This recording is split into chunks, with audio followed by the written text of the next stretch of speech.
કોલડા ગામ ખાતે સંત શિરોમણી શ્રી કોલવા ભગતના મંદિરે 52 ગજની ધજા ચડાવવામાં આવી। વાવ તાલુકાના કોલેશ્વર ધામ કોલડા ગામ ખાતે માગસર સુદ પૂનમના દિવસે સંત શ્રી કોલવા ભગતના મંદિરે ભવ્ય ધજા મહોત્સવ ઉજવાયો હતો। કોલડા ગામ ખાતે સંત શિરોમણી શ્રી કોલવા ભગતના મંદિરે 52 ગજની ધજા ચડાવવામાં આવી હતી।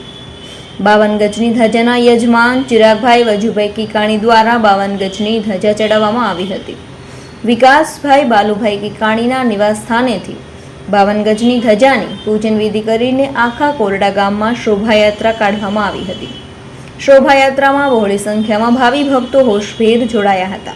ત્યારબાદ 52 ગજની ધજા સંત શ્રી કોલવા ભગતના મંદિરે ચડાવવામાં આવી હતી। રાજાધિરાજ જગતગુરુ દ્વારકાધીશ પ્રભુએ દેવળ ફેરવીને દર્શન દીધા એવા મહાન સંત શ્રી કોલવા ભગતના મંદિરે કોલવા યુવક મંડળ કોલડા ટ્રસ્ટ દ્વારા દર પૂનમે 52 ગજની ધજા ચડાવવામાં આવે છે અને નાના બાળકોને બટુક ભોજન પણ કરાવવામાં આવે છે। ધર્મપ્રેમી ભાવિ ભક્તો તેમજ શ્રદ્ધાળુઓ દર પૂનમ ભરવા તેમજ અખંડ જ્યોતના દર્શન કરવા બહુ દૂર દૂરથી પણ આવે છે। હું દ્વિષા વિજયભાઈ કિકાણી કુકાવાવ તાલુકા કોલેશ્વર ધામ કોલડા ગામ ખાતે પૂનમના દિવસે સંત શ્રી કોલવા ભગતના મંદિરે ધજા મહોત્સવ ઉજવાયો હતો।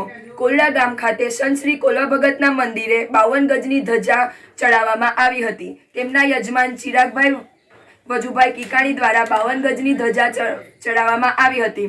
વિકાસભાઈ બાલુભાઈ કિકાણીના નિવાસ સ્થળેથી ધજાની પૂજન વિધિ કરી ગામમાં શોભાયાત્રા કાઢી હતી। શોભાયાત્રામાં બહોળી સંખ્યામાં ભાવિક ભક્તો આવ્યા હતા। રાજાધિરાજ દ્વારકાધીશ પ્રભુએ દેવળ ફેરવી દર્શન આપ્યા તેવા મહાન સંત શ્રી કોલવા ભગતના મંદિરે કોલવા યુવક મંડળ ટ્રસ્ટ દ્વારા દર પૂનમે 52 ગજની ધજા ચડાવવામાં આવે છે અને નાના નાના બાળકોને બટુક ભોજન કરાવવામાં આવે છે।